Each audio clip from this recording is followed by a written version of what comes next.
Hello! Today we're going to learn about quadrilaterals in the coordinate plane. So that means, given a problem like this, where they give you some points, or sometimes you'll see this on a graph, you have to figure out, is this a parallelogram? Is it a rectangle? Is it a rhombus? Is it a square? Or maybe it's none of those. So we're going to look at how to decide based on the coordinates. So the first thing that you could do is you could check the congruency of the sides, specifically the opposite sides. Because if it's going to be one of these type of shapes, in all of these shapes, the opposite side pairs are congruent. So if you get opposite sides that aren't even congruent, then it's none of these. Then, to get a little more specific of which one thing you can look at is, are the diagonals congruent? So for instance, in a parallelogram, the opposite sides are congruent, but the diagonals are not necessarily congruent. Versus in a rectangle, you have these opposite sides are congruent and the diagonals are congruent.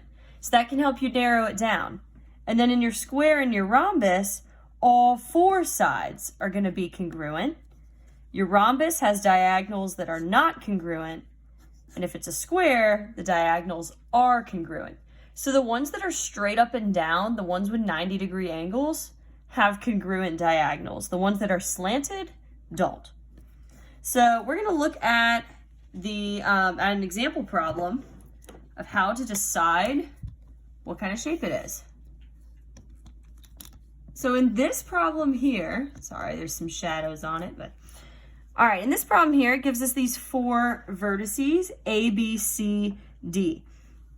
So one thing you could do if you want is you can technically graph this shape.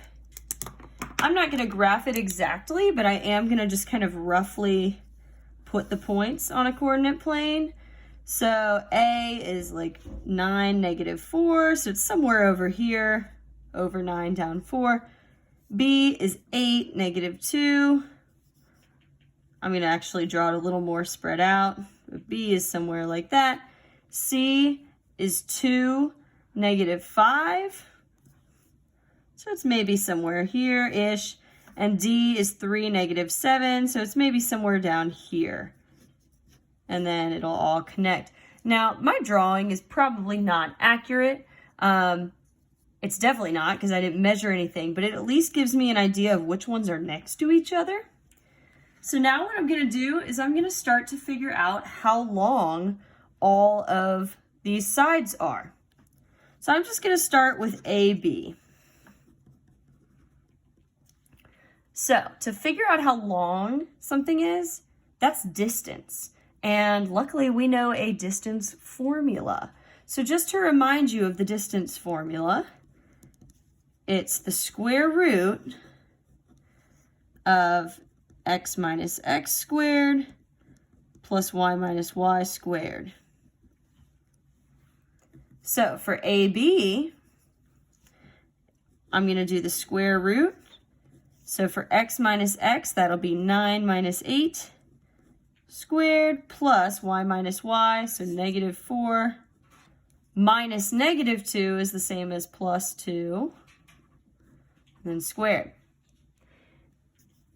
And if I go to solve that, that'll be the square root. 9 minus 8 is 1 squared, plus -4 plus 2 is -2 squared. So it'll be the square root of 1 plus -2 squared is 4. So it's the square root of 5. Now, if you have a calculator, you of course could do that in the calculator and get a decimal as well. But you don't need to. All right, so I know how long AB is. It's square root of 5. Now I need to check if the opposite side is the same length. Because if it's going to be a parallelogram or any of these types, the opposites need to match. So the opposite side is CD. So I'm going to do the distance formula on CD. So I'll have x minus x. So I can have 2 minus 3 squared plus y minus y, so negative 5 plus 7 minus negative. Okay, and if I solve that, that'll be the square root of, this will be negative 1 squared plus 2 squared. So that'll be 1 plus 4. Hey, look, square root of 5. Again, if you did it as a decimal, you'll still get the same answer. So those opposite sides are congruent. So far, so good. We need to check a bunch more, though. So these are kind of long problems, but it's also good practice of the distance formula. So I'm gonna see how long BC is, this side over here. Maybe I'll color those ones pink so we can really see those opposite sides. So BC, again, do the distance formula to tell me how long it is. So for x minus x, I'm going to have 8 minus 2 squared plus negative 2 minus negative 5. So I'm going to put plus 5 squared. That'll be the square root of 6 squared plus 3 squared. Square root of 36 plus 9 equals the square root of 36 plus 9 is 45. So I got square root of 45. So that's how long BC is. I'm going to check the opposite side. So AD. Again, this is where my picture comes in handy so I can see which sides are supposed to be opposites. So AD, I'm going to do x minus x, so 9 minus 3 squared, plus y minus y, negative 4 plus 7 squared. And I'll get 6 squared plus negative 4 plus 7 is 7 minus 4, so 3 squared. Hey, check that out. I don't even need to solve it because look, that's the exact same math from that one. So I already know my answer is going to be square root of 45. So far, so good. That tells me, because I got the same number here, the same number here, both sets of my opposite sides are congruent. Which means, if you refer to my chart up here, this is at least a parallelogram. It's going to be one of these types. I also know that it's not a rhombus or a square because not all four sides were the same. So it's either going to be just a parallelogram or a rectangle. Here's how I tell which one.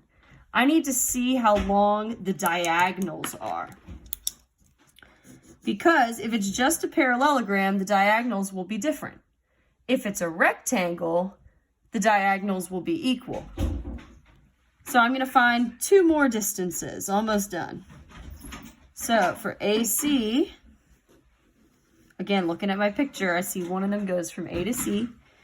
Do x minus x, so 9 minus 2 squared plus y minus y, negative 4 plus 5 squared. That'll be 7 squared plus 1 squared. So square root of 49 plus 1 equals the square root of 50. Okay, and I'll check my other diagonal from B to D. So I'll do x minus x, so 8 minus 3 squared plus negative 2 plus 7 squared. Gonna get the square root of 5 squared plus 5 squared equals the square root. Oh, look at that, 25 plus 25, that's also the square root of 50. So, I finally have enough information to classify this shape. The opposite sides match, and the diagonals are congruent. So, you can always look back up at the chart at the top of the page, but that means that this is a rectangle. This is a rectangle. All right, so now I want you to try the practice problems. You're going to have to do a lot of distance formula, but it's good practice of that too. Good luck.